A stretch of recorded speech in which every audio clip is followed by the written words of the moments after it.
Hi friends, welcome back to യാമീസ് world. ഈ മാമ്പഴക്കാലം കഴിയുന്നതിന് മുന്നേ നമുക്ക് മാങ്ങ കൊണ്ടൊരു റെസിപ്പി കൂടി ആയാലോ. ഒരു ഉരുളിയിലേക്ക് അരമുറി ശർക്കര പൊട്ടിച്ച് ചേർത്ത് കൊടുക്കുന്നുണ്ട്. ഇതിലേക്ക് 1 ഗ്ലാസ് വെള്ളവും കൂടെ ഒഴിച്ച് കൊടുത്ത് ശർക്കര പാനി തയ്യാറാക്കിയെടുക്കാം. എൻ്റെ ചാനൽ ആദ്യമായി കാണുന്നവർ ഒന്ന് സബ്സ്ക്രൈബ് ചെയ്യണേ, കൂടെ ആ ബെൽ ബട്ടൺ കൂടെ ഒന്ന് പ്രസ് ചെയ്യണേ. ശർക്കര പാനി അടുപ്പത്തിരുന്ന് തിളച്ച് പരുവമാകട്ടെ. ഈ ടൈമിൽ നമുക്ക് മാങ്ങയൊന്ന് വൃത്തിയാക്കിയെടുക്കാം.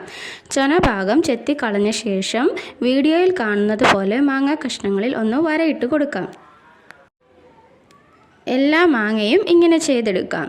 ഇനി ശർക്കര പാനിയിലോട്ട് 2 ഏലക്ക കൂടെ ചേർത്ത ശേഷം നമ്മൾ വരഞ്ഞു വച്ചിരിക്കുന്ന മാങ്ങ കൂടെ ചേർത്ത് കൊടുക്കാം. ഇനി മാങ്ങ ഈ പാനിയിൽ കിടന്ന് നല്ലോണം വെന്ത് വരണം.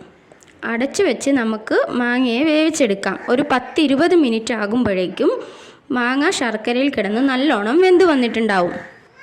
അപ്പോൾ നമ്മുടെ ശർക്കര മാങ്ങ ഇതാ തയ്യാറായി കഴിഞ്ഞിരിക്കുന്നു. ഈ റെസിപ്പി ചെയ്ത് നോക്കാത്തവർ ആരെങ്കിലും ഉണ്ടെങ്കിൽ ഇതൊന്ന് ട്രൈ ചെയ്ത് നോക്കണേ. എല്ലാവർക്കും ഇഷ്ടപ്പെടുമെന്ന് കരുതുന്നു. നിങ്ങളുടെ അഭിപ്രായം കമൻറ്റ് ചെയ്യണേ. അപ്പോൾ നെക്സ്റ്റ് വീഡിയോയിൽ കാണാം.